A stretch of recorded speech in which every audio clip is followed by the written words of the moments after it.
U.S. Secretary of State Rex Tillerson paid his second visit to China in the year 2017. Tillerson's visit is set to pave the way for President Trump's visit to China later this year. The DPRK crisis and bilateral trade are also on the agenda. Chinese President Xi Jinping told U.S. Secretary of State Rex Tillerson on Saturday that he expected President Donald Trump's upcoming visit to be wonderful, as ties seem to warm up following tensions over how to handle the DPRK. I believe President Trump's upcoming visit to China is an important opportunity for furthering the China-U.S. relationship, and I hope the teams from both sides will make full preparations for this important event. I believe his visit will be a special, wonderful, and successful one. Trump's upcoming November visit will be the third meeting between the two leaders. They have spoken on the phone on several occasions and met at Mar-a-Lago in April and in Hamburg during the G20 summit in July. The U.S. president has touted his friendship with Xi, but also prodded the Chinese leader in recent months to exert more pressure on the DPRK to abandon its nuclear and missile activities. As Pyongyang's major trading partner, China has already banned textile trade and limited oil exports. With the new round of UN-backed sanctions in place, the relations between the world's greatest powers appear to be improving again. During his meeting with Chinese Foreign Minister Wang Yi, Tillerson said the preparations are important work. Thank you very much, Mr. Foreign Minister, and I appreciate you receiving my delegation so we can have a further exchange on a number of issues important to both of us, but in particular to begin important work to prepare for the upcoming visit of President Trump. The China-U.S. relations currently maintain stable momentum while facing important junctures for further development. President Trump's visit is a big event in China-U.S. relations. The Chinese and U.S. heads of state attach great significance to it and have urged teams on both sides to communicate and coordinate closely. It is clear that China is optimistic about Trump's visit, and greater work between the two countries is likely to be crucial in resolving the DPRK nuclear issue. So what can the U.S. Secretary of State Rex Tillerson's visit to Beijing do for the relations between China and the United States? And will it pave the way, as they say, for the trip and the state visit by President Trump to China later in the year? Let's loop in our guests joining us in Beijing. Victor Gao Zhikai, who is our current affairs commentator. Welcome, sir. Thank you. In Washington, D.C., in the U.S., we invited Robert Daly, director of the Kissinger Institute on China and the United States at the Wilson Center. Mr. Daly, welcome as well. Thank you. This is a very different administration. The style of governance certainly is different, to use an adjective, the list. Mr. Daly, how much do you think this visit by Secretary Tillerson is really likely to set the tone for President Trump's visit? It's very difficult to say, not because Secretary Tillerson is not an able diplomat, but because there are so many factors in play. The tone is likely to be set by what's happening in the Korean Peninsula on the eve of the visit. We think that, the issues will be the North Korean nuclear question, trade and investment relations between the United States and China. That could also change. So we have many, many variables in play, and so Tillerson's visit is important. He can help set the agenda, but he cannot change the news cycle between now and when President Trump arrives. Two layers. One is the variables Mr. Daly had talked about. Secondly, President Trump, of course, is well known for doing so-called deal diplomacy in a way. So will these two layers help Chinese to prepare for that trip? Well, I think Secretary of State Tillerson's visit is very important for two purposes. One is indeed to lay the foundation for the state visit by President Donald Trump to China later this year. But secondly, I think equally important is to have a very thorough discussions with the Chinese counterparts to share views and exchange ideas about what China and the United States need to do together to deal with several major crises, especially on the Korean Peninsula. So I would say the second part of Secretary Tillerson's visit is in itself a very important mission. But Dr. Gao, things are changing around the clock. Every hour we speak, if we're talking about the latest development on the Korean Peninsula, probably there's something you can quote afresh on air. So will plan now really help to serve the solution later? Dr. Gao. Definitely. I think for the escalating crisis on the Korean Peninsula involving DPRK's nuclear weapon program, we need to leave no stone unturned in our effort to do all the preparation against all kinds of possibilities, both peaceful means as well as other contingency plans. And I think to achieve denuclearization on the Korean Peninsula now has become such an important priority for all the countries involved and for the international community itself. But there, at the same time, you know, Mr. Daly, there's also the danger that the DPRK issue is going to overpower all the other important issues between China and the United States, as if that is the only thing between the two countries. But as we all know, the ultimate purpose of these two countries go far beyond just the DPRK. So how are we going to balance that? That's so crucial, isn't it, Mr. Daly? I think it is. One of the things that Secretary Tillerson can do is speak with his Chinese counterparts specifically about what a path to diplomacy and discussion might look like. China has been calling for diplomacy right along. Secretary Tillerson has been the most active in the Trump administration of trying to find a way to get to a discussion or negotiating table. But neither Secretary Tillerson nor the Chinese side has been specific about how you might get there. And then, as you say, other clocks are ticking. The U.S. Trade Representative, Robert Lighthizer, has announced that he will conclude the 301 investigation into Chinese trade and investment practices before Donald Trump goes to Beijing. So that is another shoe that is waiting to drop. What will be the result of those investigations, and what will be the state of play on trade and investment? That's also very difficult to predict at this stage. Dr. Gao, I understand in this part of the world, China particularly, think there is some kinds of intense pressure the United States trying to put on China before President Trump's visit to China, because they understand China wants to create a great atmosphere for that state visit, because China understands the importance of this bilateral relations. The question is, how is China not going to be taken advantage by this clock that the U.S. set, but on the other hand, to try to promote the bilateral relationship on the longer term? Now, I don't think the United States is going to gain anything if it really wants to launch a trade war against China.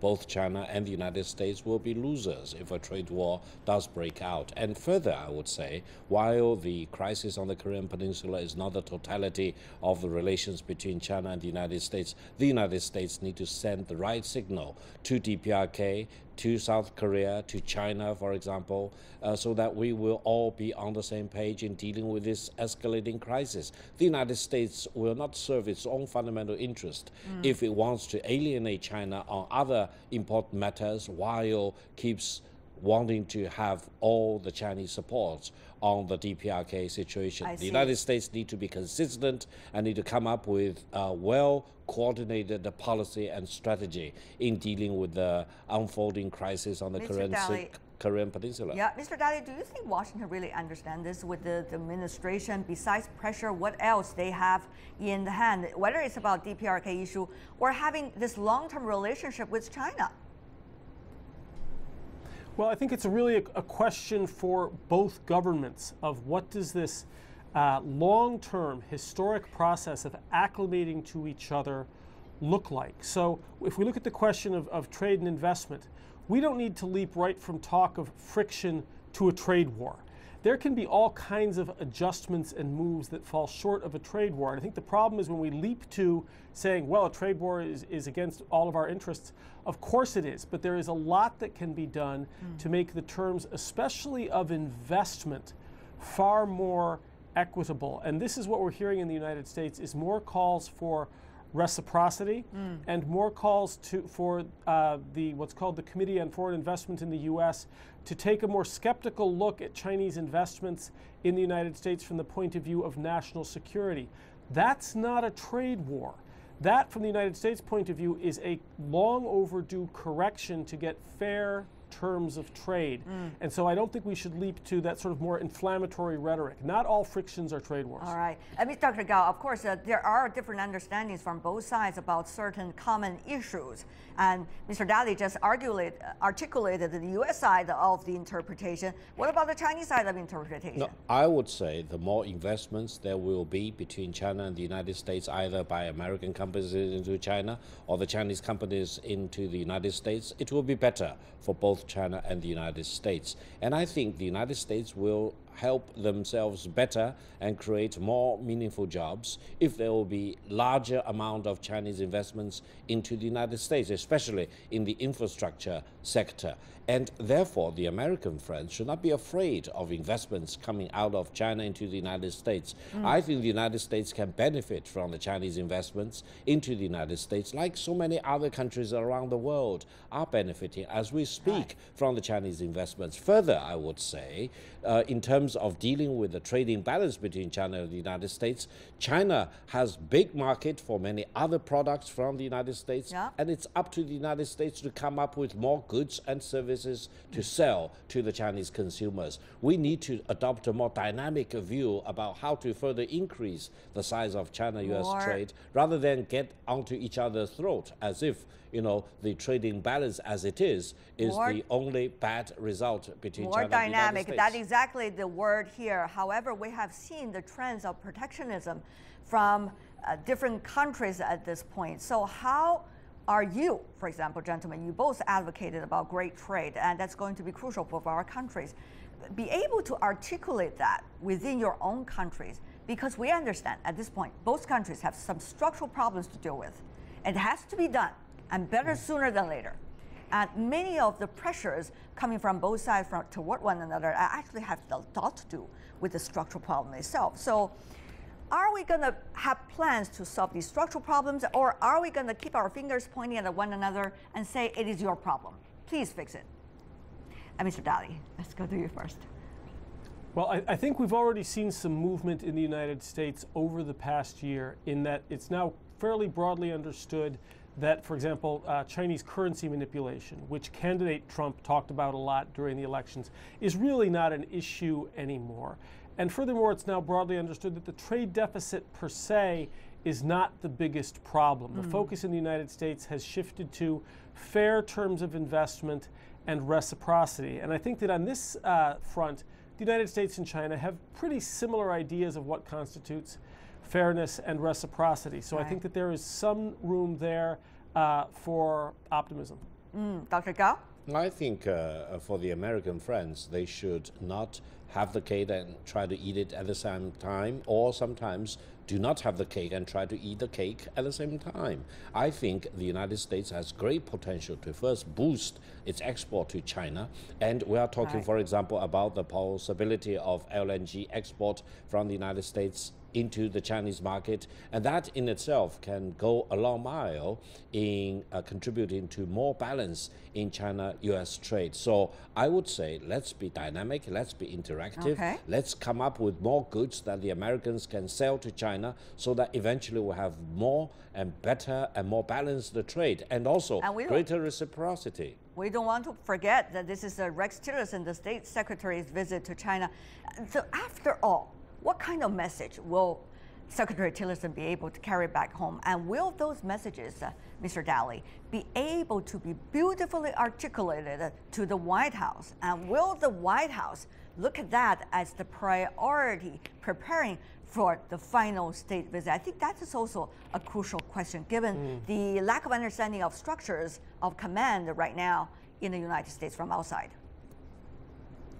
So Secretary Tillerson will undoubtedly bring back very positive messages about how the Chinese side is looking forward to President Trump's historic visit, and they want to work with him. There will be a lot of positive, very, very general language, and President Trump, in my view, is going to be extremely well received in China. They are going to give him a thicker, wider, longer red carpet than they've given any president, frankly, in an attempt to flatter him, because they think that he can be flattered and manipulated, and that may very well work. We're going to have to wait and see. It may work in the short term. Whether it will solve the deep structural and strategic problems, I'm more doubtful about that. But you can be sure that Beijing and Washington will both declare great success at the conclusion of President Trump's visit. Dr. Gao, I mean, this is going to be likely after China's 19th Party Congress, which is a big thing for China.